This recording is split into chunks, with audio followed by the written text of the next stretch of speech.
Let's bring them on, ladies and gentlemen.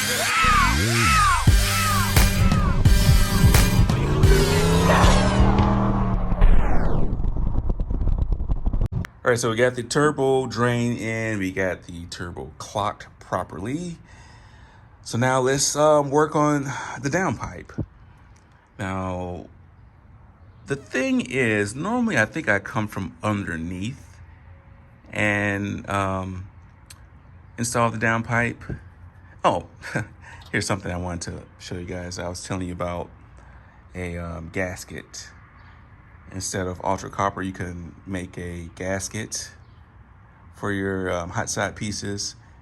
And that's all it is. This is just like a vibrant exhaust gasket that I cut to fit. This is a 2.5.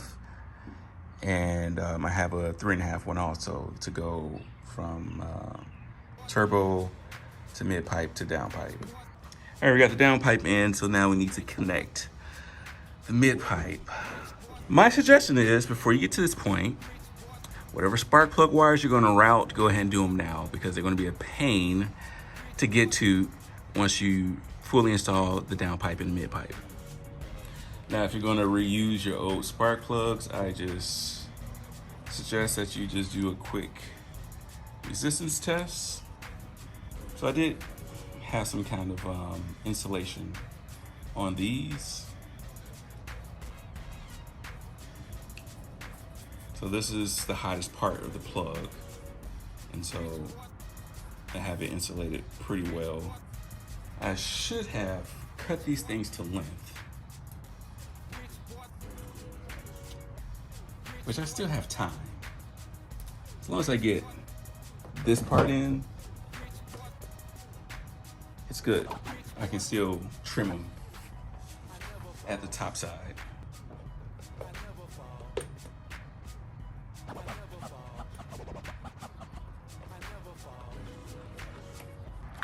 So I do have one spot that I want to put some more thermal protection on right there. All right, we're about to put the mid pipe on. It's pretty straightforward.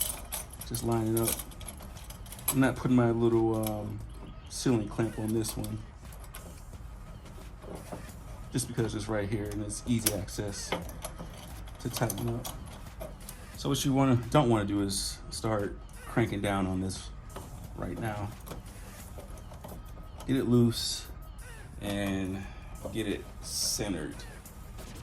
When I say centered, I mean turbine housing to clamp. So that's hand tight. I can still move this around a little bit. At this point, you might need a helper to line up the downpipe to the mid pipe. Sometimes I'm able to do it with some pieces of wood. So let's give it a try. Sorry for the angle, but this is the best I can get it. Basically, I have a step stool and we need to get those two pieces pretty close. Now, like I said, I'm using the step stool, which is pretty close to my jack stand, but I think there's enough room for me to get it. So it's a twofold step. You're gonna need to lift this up, downpipe up, to connect to the mid pipe. Get your clamp in position first, and then kind of use that to help hold it in place. And most likely you're gonna have to get a piece of wood or something underneath to help raise the whole downpipe. So also again, the position of your clamps are important. So coming right off the turbo, I have it facing the bolt extended out, facing the alternator. I'm gonna do it the opposite way on this side. So that if I did it this way, then it might be a little bit hard for me to tighten this up later. If I do it this way, I've got plenty of clearance.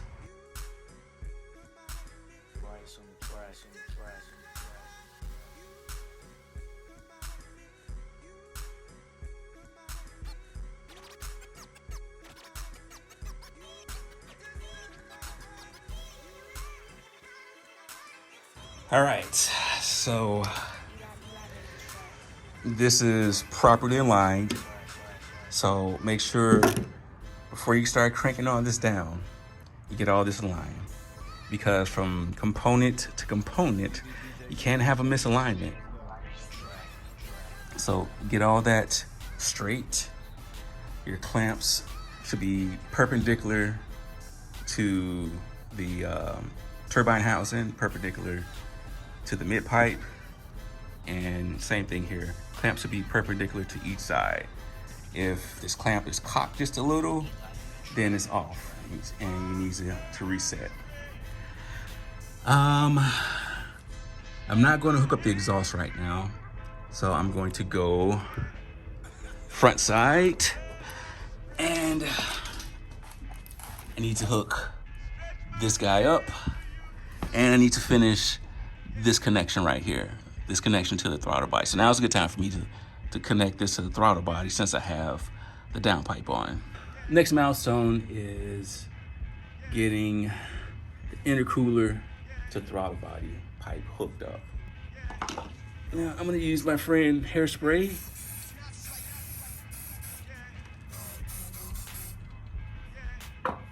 And this is one of the bad things. This is the downside of me cutting this and not including the On3 mass air flow bung.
All right, my best advice to you when doing T-bolt clamps or V-band clamps is think ahead. Think about if you ever have to retighten these things, what position is going to be easiest. I have this one facing down, this one facing down. I know I can get to all these fairly easy from under the car, so just make sure you position it correct, because if I have it positioned up, it will make my life harder if something was to happen. So I've got this snake through here. I have my constant pressure, I think that's what you call this thing, with the little spring constant pressure T-bolt clamp. And I just gotta get another clamp here. And getting the turbo blanket on is going to be an adventure. Not really an adventure, I'm just being over dramatic. All right, we got last piece of the puzzle. This is the intercooler to the turbo. We're gonna throw this all on in one piece. Hardest part is just lining that end up with the intercooler. One thing I'm gonna do real quick since I have this off, I know this 2.5 to 3 inch coupler is not gonna work, so I'm gonna take this off right now, and I'm going to slide the 2.5 inch coupler that connects directly to the turbo on right now.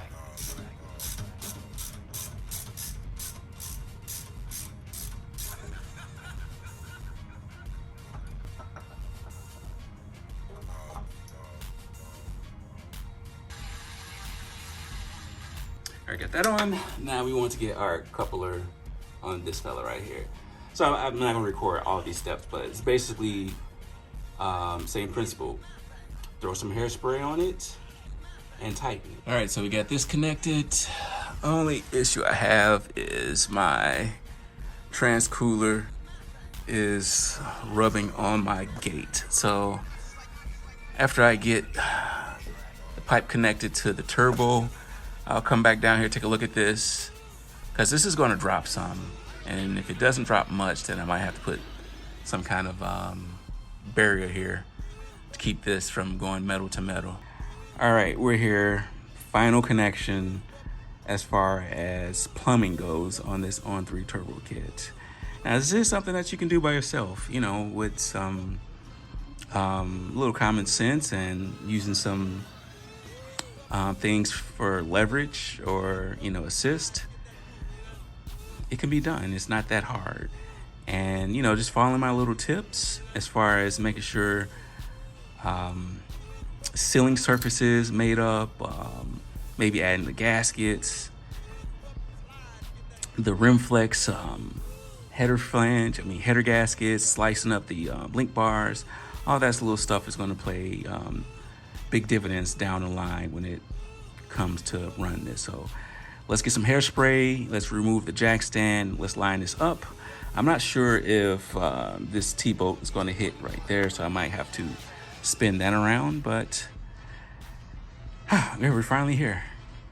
All right, like I thought, this is hitting the flange. So let's remove it. All right. Ideally, it would have been better if I could have clocked this turbo down a little bit further. But we're gonna try to make it work like this. Let's try and do a test fit first. All right, so I know it's good. And I pulled it away from the transcooler also. So let's get our clamp.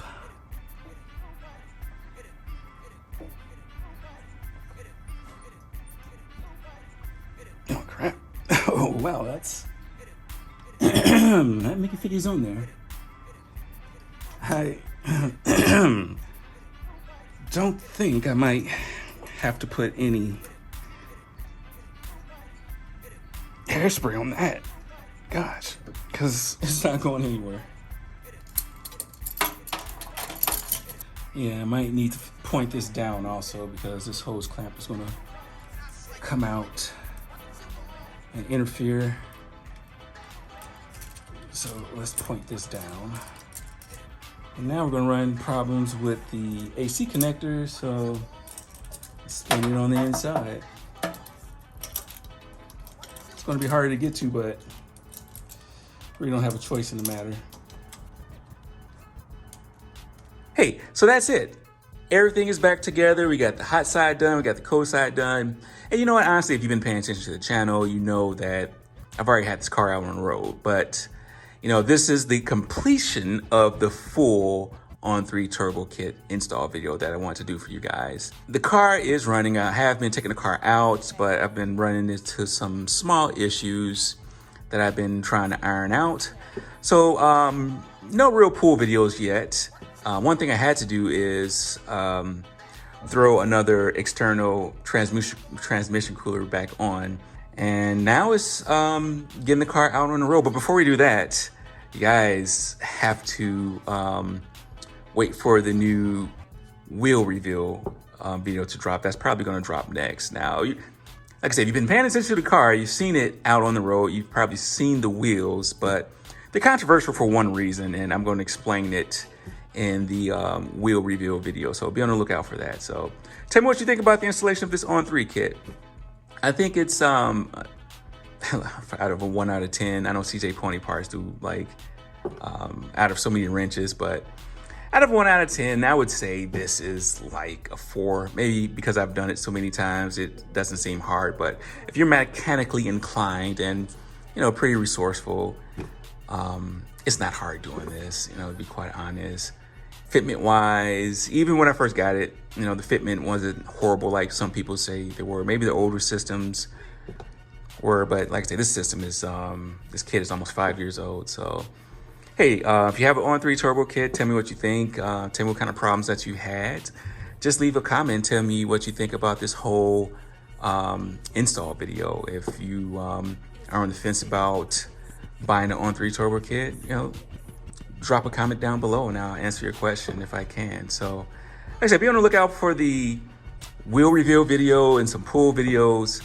and just out here on the street and at the track having fun. So all that stuff is coming up soon. So tell a couple people about the channel. I appreciate your time and God bless.